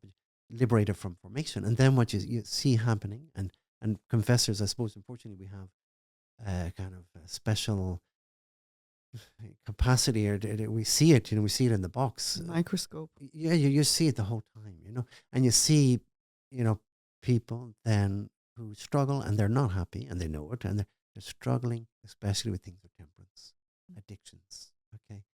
And they were the first to say, this is ruining my life. This is not a freedom. In no way that I'm a slave to this passion. It could be sexual passion, very often is, but it could be other ones. But we don't, you don't have to be a genius to work out that addiction is an awful place to end up. It's imprisonment. It's totally, and there's gradations of addiction, but an addiction is a terrible thing. And by forming, and even starting with a young child, you're trying to form this person so that they will have later on that self-control, self-possession, intelligent self-control, as the Catechism puts it, so that they won't have these addictions. And then, a person who has a serious, full-blown addiction really can't get married. He or she can't get married. And if they do, that's grounds for annulment, is Yeah, it? Yeah. So that's, it's a real problem that, if you have a real addiction, you've got a problem there that it has to be sorted out before you enter into marriage or priesthood or these things. You just can't, And they again, it's not like they will come into the confession and say, I have an addiction. And then maybe nobody else has said it to them, but they know they have an addiction. And the sexual sphere is obviously one of these very strong ones, where a person enters into an addiction. Now that could be pornographic, that could be homosexual as well, and the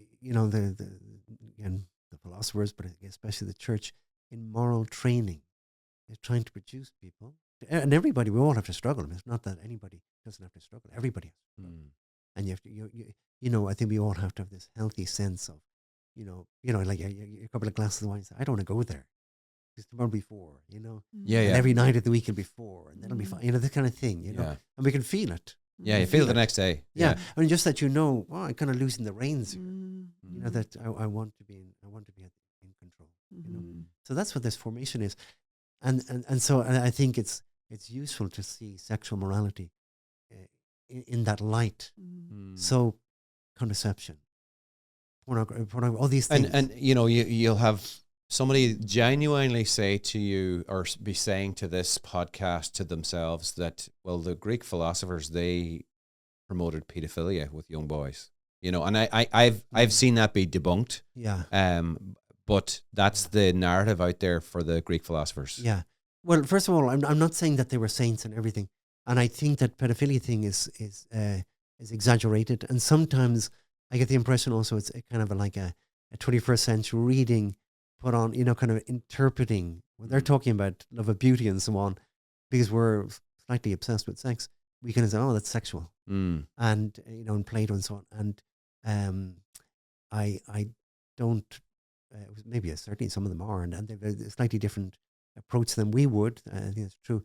But I think where we overly read, people like Plato talking about a beautiful young man and so on. We sexualize things far more than they were doing. And but it's like people who want to promote a homosexual lifestyle would say that David and his friend, Saul's son Jonathan, they were homosexuals. Yeah. I mean, that's ridiculous. That's ridiculous. Even Newman, I forget the name of a great friend he had. He wanted to be buried with him, and the people say, "Oh, that's a sexual relationship," which I think is a real pity, because then you get things which are. It's not that they're just that they're not immoral. It's they're beautiful friendships. Absolutely. Between men, beautiful friendships, and then that has to be interpreted as sexual. Well, why can you not have a beautiful friendship and zero sex involved? Why does it have to be sexual? So I think that the real sad thing there is not just that, say, maybe there's certain kind of campaigning and disingenuous, but a genuine inability to see, and there's beautiful examples right through the history of the church of saints who have such a connection with another fellow student or somebody, and they're very beautiful, and you're very beautiful to read about them, and they're non-sexual, because those saints like Newman and so on, they had their sexuality was very much in control, not saying like a control freak, but the sex was where it needed to be in their life. You know what I mean? That they weren't, they were celibate, and that wasn't a problem for them. You know what I mean? I think everything would have fallen apart. Yeah, we assume that somebody has to say that, I was faithful to my vows in order for us to believe them. Whereas in actual fact, it was just something that people accepted that was the case. And there were exceptions, sure, but they were the exception rather than the norm. Yeah. And so on. Yeah. Position papers. What's it like editing that magazine? Well, it's very simple. I mean, it's not a huge magazine. So Position Papers is a book review. We turned it into a book review a couple of years ago. It used to be just a collection of kind of miscellaneous articles about miscellaneous things, generally of Catholic interest. A couple of years ago, I thought that it would be better. We always carried a book review or two, but I thought we would just go nearly all book reviews, and partly because of this, as I was saying about Father Vincent Toomey, talking about the anti-intellectual kind of tendency in Irish Catholicism. I just thought people just read more. Irish Catholics need to read more books. Yeah. And then also, in part, well, I like books. I like reading. And funny, in doing it, going into the book reviews, one thing I remember at the beginning, I kind of thought, well, are we going to have enough books? There are enough books out there, coming out. And gee, there's so many good books, really good stuff the whole time. Now we're non-fiction. We don't do fiction books. There's very good ones there, but we're doing ones not always explicitly Catholic, but of interest to Catholics. So they should know about. Maybe not.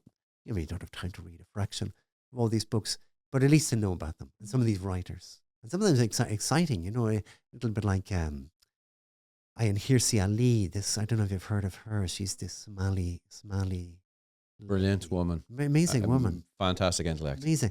And James Bradshaw did a review of one of her books. I think it might have been Pray a couple of years ago.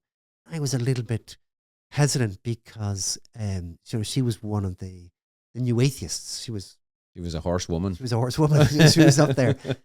And I was, saying, gee, I don't know. I hadn't read the book, but James said, no, it's a very good book. And so, and then as it turns out, she's become a Christian. I don't know what kind of variety of Christians she's become, but just seeing this lady who's intellectually, very bright, obviously, but obviously very sincere as well, and following the truth.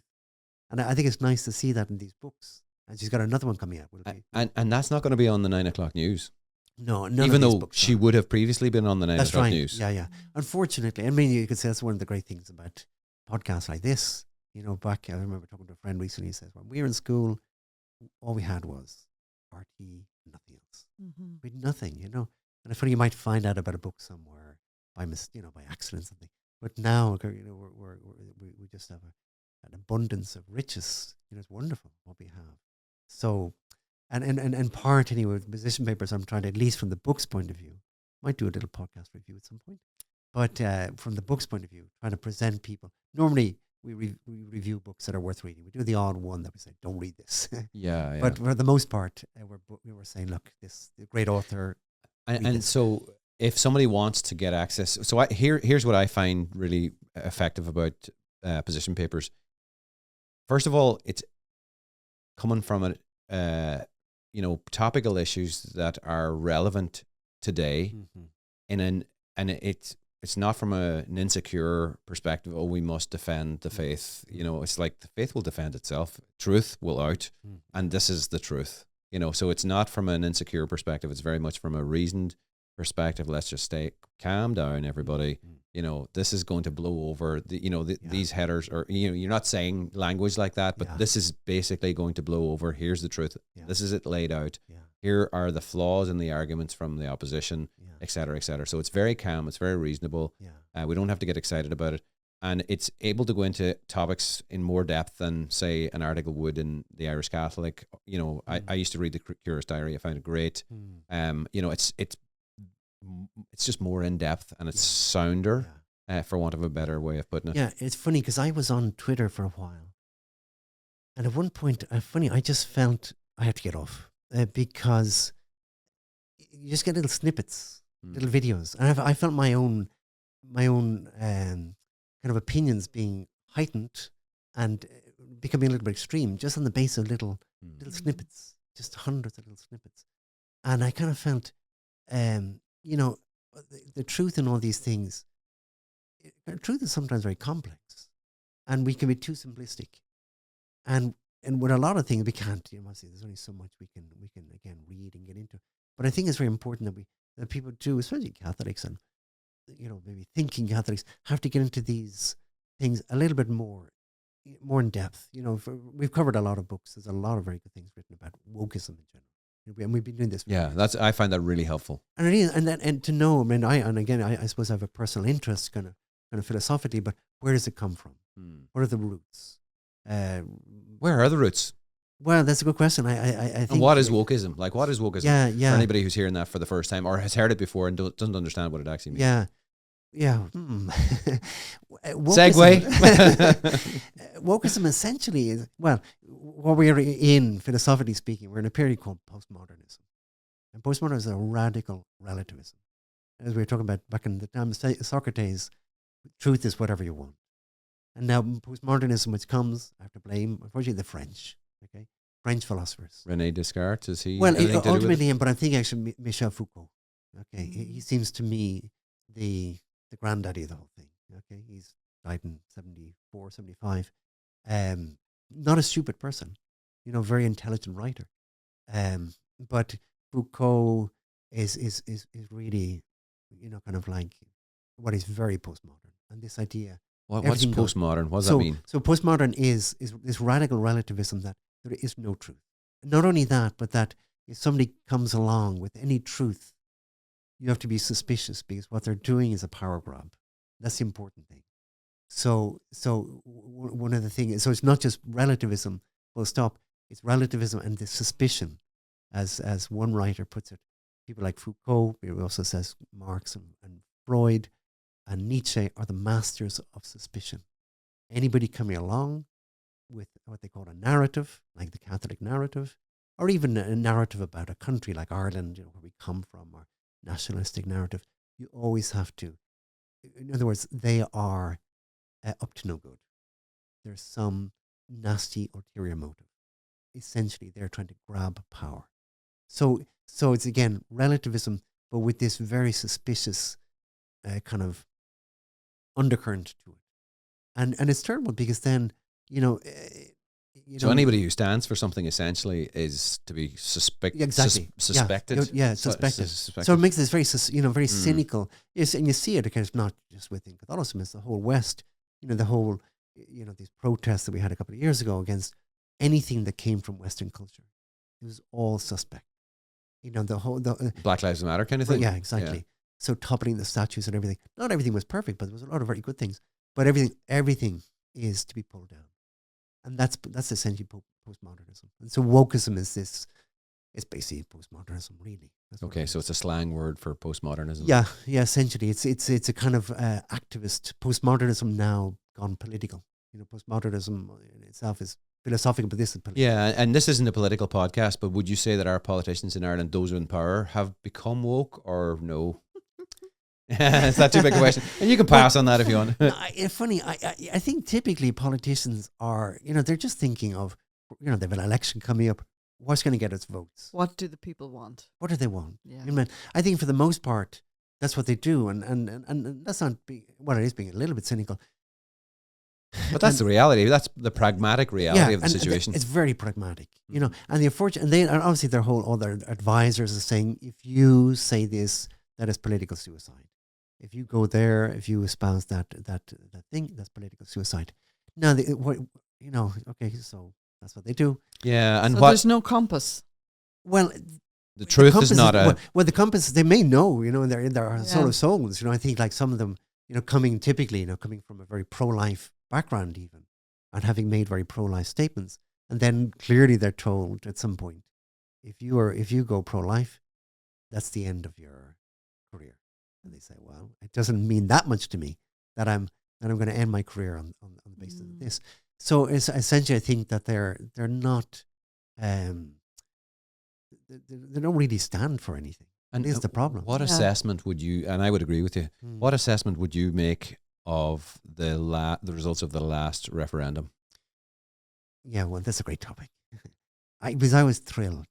So just for anybody who doesn't know what the last referendum was about in Ireland, what was it about? So essentially redefining of marriage, and this excluding in the Constitution. I went up and read the constitutional the lines about the woman in the home. It's very beautiful. Maybe it's a little bit old. The language is a little bit old, but basically, if a woman wants to stay in the home, we will do everything we can to ensure that she can stay there. At her choice, not choice, that we're totally. putting her there. No, and this idea that it's the woman's place. No, if she wants to stay in the home, that's my memory of the. Yeah, it is. That's in there. Yeah. And then we will do everything we can. It's a beautiful line, you know. And so they on International Women's Day were saying we're going to get rid of that, and presuming everybody was going to say, of course. They didn't realize that 2 days later was Mother's Day. I think they really shot themselves in the foot. Funny thing, I presumed until about 2 or 3 days beforehand this was going to be just a walk-in. I presumed it was going to be another one that the people of Ireland were going to say we're under instruction. Kind of like our betters have told us, this is the way to go. This is the march of history. We have to go down this route. And then a couple of days before, I began to see people on WhatsApp groups, including siblings, saying, "No way, not in, no way in hell are we going to vote that in." I was totally surprised. Yeah. And then a couple of very good letters in the Irish Times and so on. And I began to think, oh my God, this is not going to go through. Was it natural law that I think won the day? Yeah, I think in a sense it is. But I think there's probably more. Common sense. I suspect I was overjoyed at it because I kind of felt, gee, we're not just blindly following where our leaders are telling us we have to go. And I suspect, in part, I think, because I remember somebody saying about his mother, his mother's is late 60s, and she's a kind of liberal generation, but she said to him, I think we've gone too far. Mm-hmm. This thing has gone too far. And I think that probably represents a lot of people. That with goodwill, we don't want to exclude people.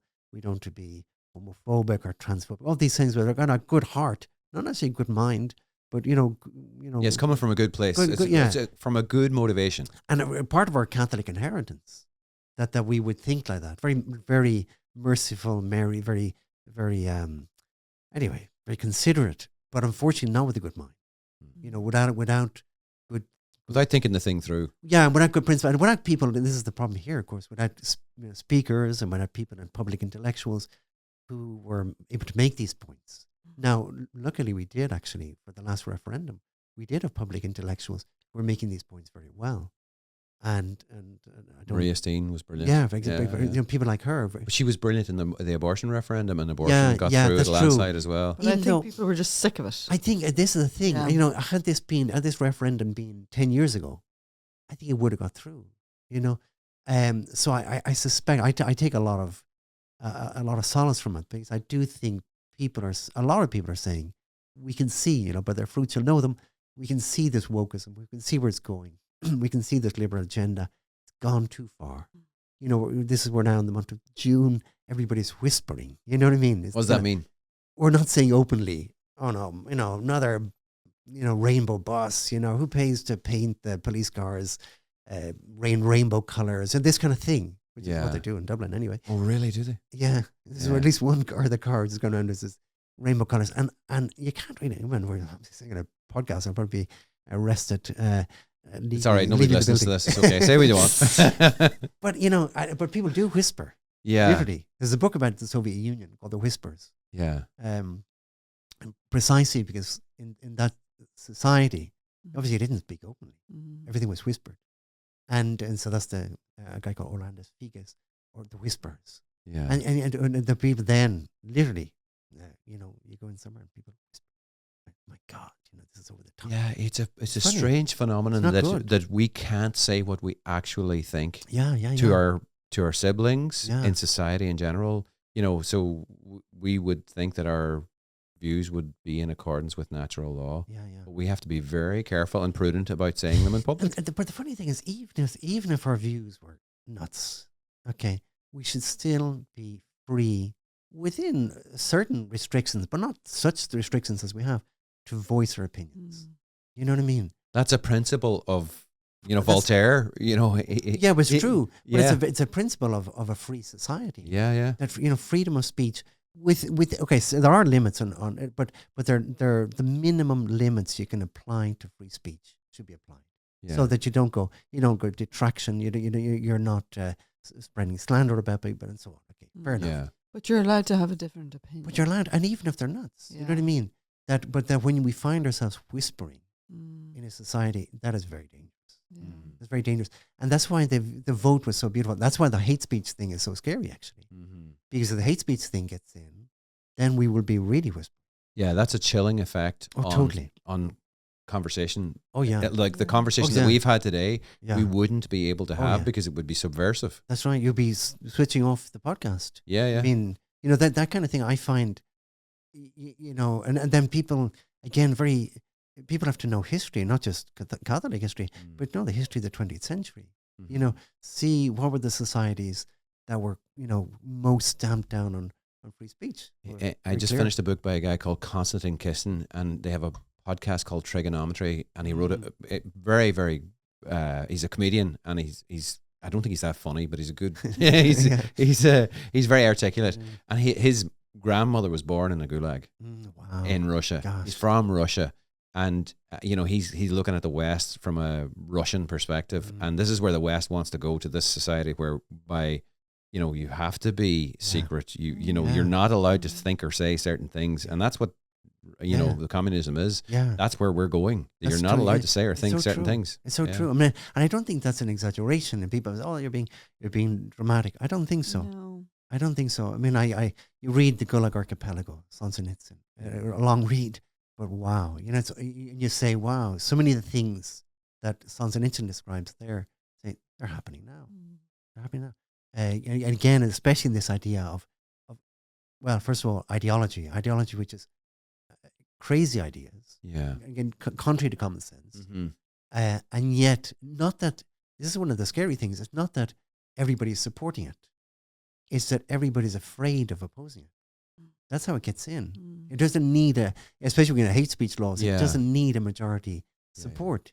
It just needs the majority to be quiet. And Sheena has heard me banging on about this to the point where I've sickened her at times and members of the family. It's kind of like, but I am really concerned, and to the point where you're actually, you've gone beyond my talking about this too much to the place where you might actually possibly agree. Funny, I was in a card shop the other day.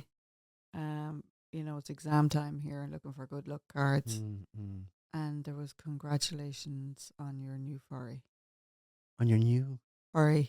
You know what a furry is? No, I'm afraid I'm out of it. So, do you want to tell us what a furry is? ahead. No, Sheena, you can. I say all the controversial stuff. It's You just say something somebody controversial. who identifies as not being a human, but being an a animal. cat or something. Yeah. Serious. In the card shop. Amazing. And that, this is happening in Donegal. That's amazing. There's stories being told, So, and they're so for me, anecdotal, that was like, gosh, this is so mainstream now. Yeah, amazing, and it's so mainstream, and also financially, they do talk about the pink pound, and there's money in this. So, but anyway, free society though. In the sense we stand for their right to do that, but they also, the corollary of that is we should be able to express ourselves, express what we think. Yeah. You do you, but allow us to do us. That's right. And allow us to say what we think. That's and right. let the marketplace of ideas weigh up which are the best ideas. Right. And the best ideas, the Gamaliel principle, if it is of God, it will prevail. That's right. No, and it's so true. And you do see that and it's very exciting. I mean, the whole world of podcasts. And you see, and I suppose you could call it the Jordan Peterson phenomenon, that person getting out good ideas and being echoed by others and people, common sense, not necessarily, the faith is always somewhere in the background, or at least maybe implicitly, but anyway, but it's not there, explicitly, but that people are able, this is the idea, we have intellect, we're able to recognize the truth. And we're able to recognize, and guys and girls, maybe younger especially, saying, that makes sense. And I know my friends, and again, maybe my friends who do all these kind of things, but I can, we can recognize, more or less, we can recognize the truth. Would your dad have enjoyed these conversations? He mightn't have had the opportunity that you had to go to university to study philosophy, to do a doctorate in philosophy in Rome, no less. Yeah. Would he have enjoyed these? He would have loved them. Mm. Because I remember actually when I told my folks that I was abandoning medicine, my mum was heartbroken. You know, she wanted Doctor in the doctor. family. Yeah. And my dad, when I told him, he said, I would have loved to have done philosophy. He didn't mean he left school at 15. I would have loved to have done philosophy. Very nice. Yeah, And he that's would beautiful. have. Yeah. He would. Yeah. Yeah. And he would have loved these discussions. Tell us for about sure. your motorbike. What size is it? It's a Suzuki Bergman 650. Yeah. It's a scooter type thing, but motorbikers, they kind of greet me on the road, but then they see it's a kind of scooter thing and they kind of look away. A little bit. So it's a kind of wannabe biker, you know. Yeah. It was a great bike. I just got it nearly 2 years ago. It moves. It gets it's great. It's got me here to Donegal. Hope it gets me home. There's something about like even on a bicycle or like a soft top car with the roof down. There's something. You're almost at one with nature. Yeah. So true. And it's transcendent. Like so you true. just cannot help Yeah. but think of God. Yeah. But I've come across an American philosopher. You might have heard him. I call Matthew Crawford. Mhm. Heard the He's name. got a book, Why We Drive. And he's got one on motorbikes, which I haven't read. And I've only read part of the Why We Drive. But he's talking about this. He talks about it as especially the bike, as you are really close to nature. It's very Yeah. nice. Mm. When you're out and about it, the weather's decent. But it is very nice. And then also the kind of the experience of freedom. He's very anti the Environmental. automated driving. As Okay. in, Oh, yeah. they will take over. It's kind of like a statement of our freedom. That Yeah. we can drive where we want to drive. And the motorbike is kind of the real expression of that. Because you're not Off that grid. you're kind of off grid, you know, Yeah. and you don't even have to do an NCT. Do you not? No. Wow. These kind of things, which I must say I really like. Yeah. All right, try to obey the rules of the road, but you're kind of a little bit more, you know, out there. And he's writing about this in a kind of very philosophical way. It's a serious philosophy. It's very, very good. And but that idea of the car and the bike, that kind of expression in a world that's becoming a little bit more as a kind of totalitarian. Yeah. control. What's his name? Matthew Crawford. Matthew Crawford. Yeah, well worth. And what's the book? Why We Drive. I forget the name of it. Because I love, I for whatever reason, I was not brought up in a specifically car family, but I just love cars. I love what they do. They were Yeah. car Yeah, family. but not to like my brother's next level to what I am. Like, yeah. But you know, my dad loved cars, but it wasn't that big a deal. I tortured him. You know, Okay, yeah. it was more that sort of relationship. And I remember sitting in the car as a child, and I'd be looking at all the cars going past and Yeah, actually amazing. examining them. But it was kind of like it was like sometimes men are accused of looking at women and taking them in. Yeah, You know, yeah. I was taking in the car. Yeah, the car is you know, amazing. I don't know if I've shared this story before here, but I remember when we were first dating in Dublin, and we were walking along. It was a street off Stephen's Green, and you know, next thing he's gone. I can't see him. You know, and I thought, you know, you naturally go, well, is he looking at someone else? Yeah. Is his head under a car? it was in me. You know, Isn't it And funny? I do yeah. that with motorbikes now. Yeah, Take them in, you know. Yeah. Concupiscence is the Yeah. passes by. And they're lovely bikes. You know, the whole Yeah. world, that it's kind of new to me, Yeah. but I like it. And it's lovely, actually. Bikers do greet one another. Yeah. It's a real There's an sense. affinity. They're great people. Yeah. Lovely world. I mean, people Yeah. kind of, these hairy bikers in their leather jackets, very, very nice guys. I don't see that Amazing. at all. I see that very much like yourself. Yeah. Yeah. They're Yeah. very- And- We saw a whole crowd of them. We happened to be on the French Alps, just past Saint Jean Pied de Port, Oh, at yeah, the yeah. top of and there was just a huge crowd of bikers Wow. up there. That's what I would love to do. Yeah, Yeah, I will do something. It's Camino. scary. Are you good with heights? I'm pretty good at heights. Yeah, Yeah, I'm not. Yeah, Yeah. I'm pretty it good. is. I like Pretty It was scary intense, now. yeah. Amazing. So position papers, if somebody wants to get it, how do they get it? Actually, Yeah. can I tell you a funny story? We were in Athlone there recently, and I went into a petrol station, and There was, yeah. We're very lucky. We do have a guy. Well, we've got a great team. I have to say, we have a number of reviewers, because somebody was saying, you're not going to get people. You're not going to be able to continuing reviewing books month after month. We have a great team of reviewers. They're wonderful, I must say. They work very well, and they produce. I try to do the occasional review, but it's work. It's hard work. So the great team of reviewers, and then I got a team secretary and the guy looking after the promotions and so on. And we did discover, you know, there's an outfit that, you know, will put your magazine in shops all around the country. Okay. And I thought that would have been impossible at some stage, but there is a company that does it. So we're in little, filling stations around the country, which is very nice. So it Very can nice. be got It can be in got, news agents. And if somebody yeah. can't get it in a news agent, So we do have a website, www.positionpapers.ie. okay. So on that, so you can sign on. A lot of people do sign on. We post it out each month to them. Mhm. There's an online version. I'm very old fashioned, but I like the physical paper. Yeah, me too. And people like a said book. years ago, people were saying, "Oh no, that's not going to last." Mm. But in fact, the paper versions are very much holding their own, and ours is growing actually through the petrol stations and all that. We are growing slowly. And are you still on Call to More? Yeah, I haven't been on there for a while. I think they gave up on trying to. Maybe I was too moany, but doing that. I don't think so. I think you're very good. I Good, don't okay, think you were money at all. Okay. And actually, researching for this interview, myself and Sheena were both listening, and we both took things from it that we Okay, came, good, that we yeah. brought. Like, it's Yeah. really good. And you know what's also important? So Call to More are Irish people, who are doing this platform to bless the church in Ireland. Yeah. And it's great to have Irish people on there who are giving to the church, like yourself, Yeah. and Father Columba's there as well. And That's like, one, your stuff is good. Yeah, good. And it's very true. Homegrown is very important. Yeah. It's very important.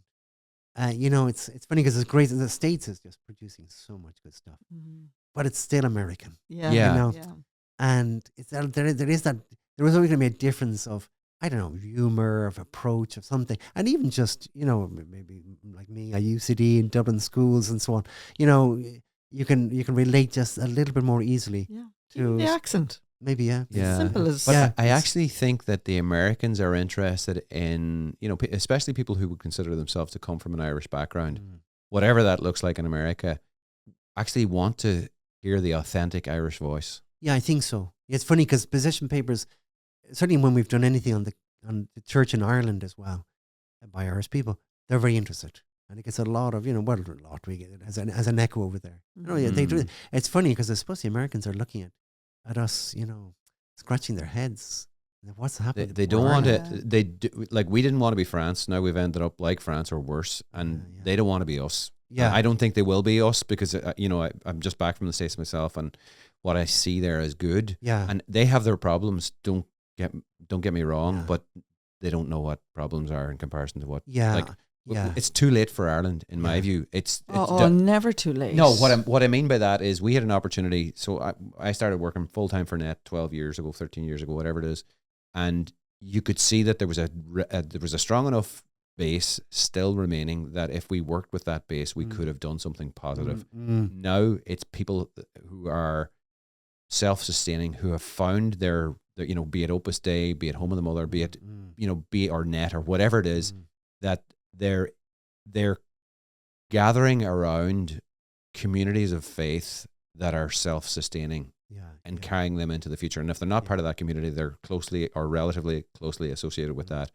And then there's the, I don't want to say the great unwashed, but people who somehow manage to maintain the discipline to go to mass still on a Sunday, and they're few and far between of a younger generation who aren't associated with any one particular. It's so true. Yeah. No, you do need you need a peer group. Again, I think of my college years. I was so lucky, and I knew I wouldn't be practicing without. There was about 10 or 15 of us, guys and girls, all connected in one way or other with Opus Dei, going around to talks and spiritual guidance, that kind of thing.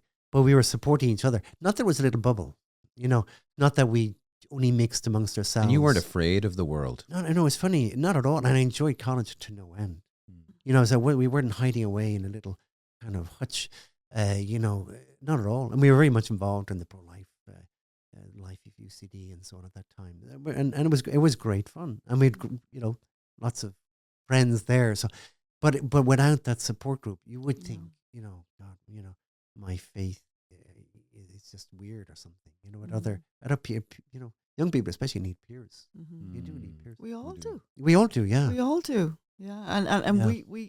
we can see it now here in the kind of Net alumni community in Donegal, that they're starting to do exactly what happened to you in your uni days. Like they're forming little groups, sharing groups, and they're all trying to get spiritual directors, Yeah. which is actually hard to get. Yeah, I can imagine. Yeah, you Yeah. could be up in Donegal as well as Yeah. Father Brendan. But, O'Connor. But like we can't do it on our own, and we're Yeah. not meant to do it on No, our we're own. not, And you know, the church documents talk about we're social beings. That's right. Yeah, we're yeah, meant yeah. to be together. We're Yeah. meant to. Yeah, I know it keeps a normality as well, because you don't want to feel you're a bit of a freak, Yeah. you know, Mm. and just the friendships within faith communities is very important. Yeah. From that point of view. However, I would say, I do think the future. I would be very hopeful. But I was just talking to a guy of Opus Dei over from the Netherlands, and you know, when I was growing up, when the Netherlands was always, the kind of ground zero, Desert. desert, just everything that was bad. They'd gone there, and they'd gone from a place like us, a lot of missionaries that they produced earlier in the 20th century. But now he's a very optimistic guy, so maybe he's painting a very rosy picture. But there is a real turnaround, and young Catholics and vocations certainly, and I think they've gone around the corner, and I would think I think we're going. I think already.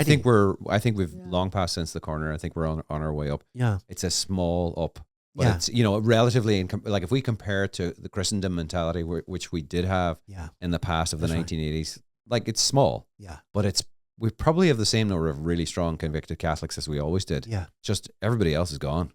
That's right. Yeah, and it's all about dynamism. Yeah. I mean, and that's the thing again. As I was saying, when as a kid, seeing the dynamism of one particular priest really, had a big effect. And I think it's very small. I say that it's like Ratzinger's famous kind of prophecy: what would happen to the church? And he made that in the 1950s. Wow. That the church would move from this thing of Christendom, of being an establishment, of being respected, of having all these institutions and buildings, that would crumble. But something would replace it, and I think that's where we are, And I think we've got there. We're getting there in Ireland already. It's small, but dynamic, but also very joyful. Very it's joyful. lovely. Like you're a witness to that, and that's beautiful to see. Thank you for that. Well, thank you very much. Yeah. Sheena, I would love to know what your favorite book is, or if you could. Favorite book of Yeah. all time, novel kind of thing. Something, yeah. Well, I suppose it depends when you read it. I remember reading The Catcher in the Rye as a Oh. teenager. Yeah, I read 3 actually. times. Did you? Yeah, 3 times in a row. And I don't normally do that. yeah. It just gets you as a teenager. I haven't read it. I must read it. Oh, It's yeah. lovely to Maybe read Salinger. again. Yeah, Yeah. just but as a teenager anyway. You identify so much with the chief character, and then I suppose after that, Anna Karenina, Tolstoy, Yeah, powerful. yeah. Even though I tried to read it a second time and I couldn't, but the first time, I It's think so it's tricky. too dense and It's very, too yeah. descriptive to read a second time. a second, it would Yeah. just, it's funny. I thought, here we go again. Yeah. No, Yeah, it's a bit like The Brothers Karamazov by Dostoevsky, is it? yeah, And I read it Couldn't once, do it. and Yeah. Jordan Peterson was talking about it, Matt Fradd was talking about it. I'm like, probably should read it again because I didn't get the things that these guys are Yeah, talking about in yeah, it. yeah, It was you like, never do, yeah, it looks yeah. like a good book. Yeah. yeah, yeah. Anyway, I'm halfway through it, and I'm just like, I have to abandon ship here. It's hard just going. It's hard going. Yeah, it's beautiful, but it's hard going, Yeah. and it's a great story, Yeah. but it's hard going. Yeah. Sheena, have you any other questions for Father Gavin? Were you going to say another book there? Um, I thought you were, but maybe you weren't. well, yeah, the Dostoevsky and the Russians. Mm. Which is really incredible that the literature that came out of Russia. Yeah. In part because it's all turmoil. And it's funny, that even now, I mean, maybe Ireland will start producing great literature again. From turmoil, great things happen, and creativity, the turmoil of the 20th century. Even in Dr. Zhivago, actually, I'm reading Dr. Zhivago at the moment.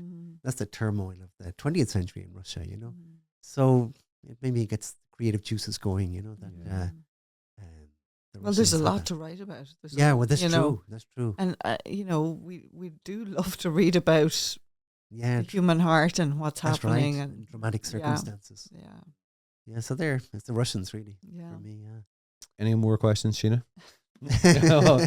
Well, usually at the end of the podcast, we just ask one final question. And it's like, is there anything in particular that the Lord is trying to teach you at the moment, or that you've read about, that you've been like had an aha moment, or is particular in your prayer life, or you know what I mean? Yeah, well, funny because it came up at the beginning. This idea of the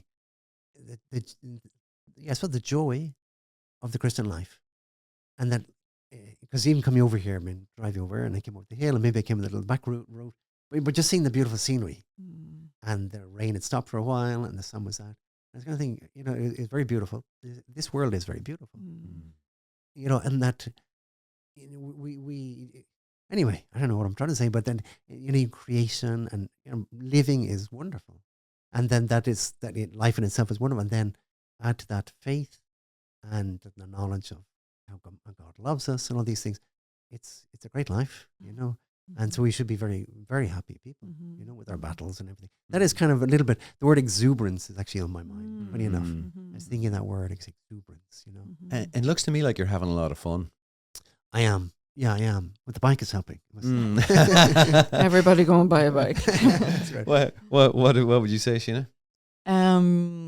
So I've recently been lucky or blessed to have a new spiritual director, and it's just kind of breaking open some stuff. And one of the things was my prayer life, had become a bit stale. And so he suggested I start reading a book called My Daily Bread. Okay. And I couldn't tell you who wrote it, but it's been so good. It's just like back to basics. Good. Back to the virtues, back to striving to correct things that are off. Not by myself.